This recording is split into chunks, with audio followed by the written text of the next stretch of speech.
સુરત શહેરમાં અકસ્માતો અટકવાનું નામ નથી લેતા.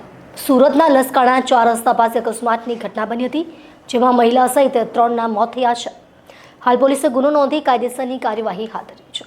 સુરતમાં રફતારના રાક્ષસનો કહેર યથાવત જોવા મળ્યો છે, જેમાં ફૂલ સ્પીડે કાર ચાલકે 2 બાઇકની અડફેટમાં લીધા હતા, જેમાં મહિલા સહિત 3ના મોત થયા છે. સુરતના લસકાણા વિસ્તારમાં આ ઘટના ઘટી હતી. સમગ્ર ઘટના મામલે લસકાણા પોલીસે વધુ તપાસ હાથ ધરી છે.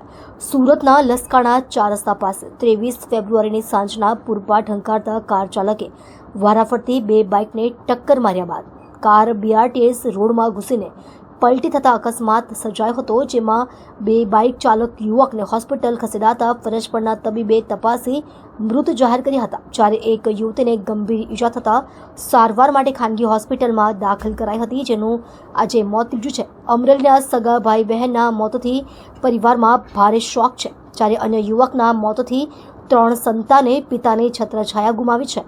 હાલ આ મામલે લસકાણા પોલીસે કાર ચાલક વિરુદ્ધમાં ગુનો નોંધી આગળની કાર્યવાહી હાથ ધરી છે.